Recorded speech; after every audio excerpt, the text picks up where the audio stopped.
Steelworkers President Leo Gerard has outlined three priorities that labor, and none of which Trump has supported. Labor wants the Employee Free Choice Act, a national campaign for minimum wage and a living wage, and of course, rebuilding America's infrastructure. Hillary Clinton is committed to all three. Trump is not. Leo Gerard, President of International Steelworkers, joins us tonight. Mr. Gerard, there is no question that Donald Trump has got the tap dance down. He speaks directly to the manufacturing sector, which of course seems to be swaying his way in a sense. Today he spoke directly to steelworkers. What's your reaction to what he's saying? Well, Ed, I've got good reports to give you. When things first started with Trump and we pulled our membership, about 46% of them were leaning towards Trump. We just pulled them again this week. They're down below 32%. And that means that we've been getting our message out that this guy's a phony. He doesn't speak the truth. We've talked about his clothing line, we've talked about his furniture line, and we've caught him red-handed bringing in steel and aluminum from China. This guy, if he's going to lay out a program to bring jobs back, tell us what it is besides hollow promises. Hillary Clinton's got an over $900 billion long-term infrastructure program that's going to build our ports, our roads, our ridges, our bridges, our pipelines, our power lines, are going to do all of that. She's laid out a real plan. She laid out a plan for kids to go to college debt-free. She laid out a plan on clean air and clean environment at the same time as building manufacturing. Trump has done nothing except mislead people and tell a whole bunch of lies. He lies about his lies about his lies. Well, has he reached out to leadership and labor? For instance, have you had a sit-down with Donald Trump? Did he reach out to you? Has he reached out to Richard Trumka or any of the other union heads?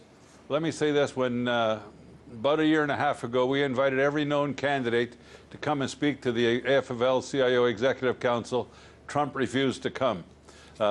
We've filed more than 100 trade cases since 2012. He's never showed up once. Hillary Clinton came to testify when she was a senator. Every time we asked her to testify on our behalf against the Chinese, she came.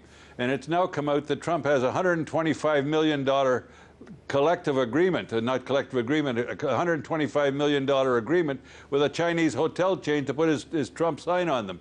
Let's get to that. Let's take a look at Trump's foundation, where he used his Trump Foundation money to buy himself a 6-foot-tall painting of himself. As President Obama said, at least he was kind enough not to buy the 10-foot version. I mean, he clearly is trying to get those guys that roll their sleeves up and go to work every day to vote for him. And he's saying, look, we're going to do something to the manufacturing sector. Yet he hasn't met with any of you folks at all, nor has he laid out a plan. And the other issue is the National Labor Relations Board. Do you have any read on what he would do with that? Because the Republicans have attacked the NLRB and tried to get rid of it.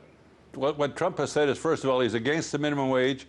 He says American workers make too much money. He would wipe out the National Labor Relations Board, and he's for a national right to work for less law. So that he's done nothing for labor. He's never been on our side. And Ed, what's really disturbing is he's coming with his believe me line. I'm going to rebuild manufacturing, believe me. Well, I would believe him if he had a plan.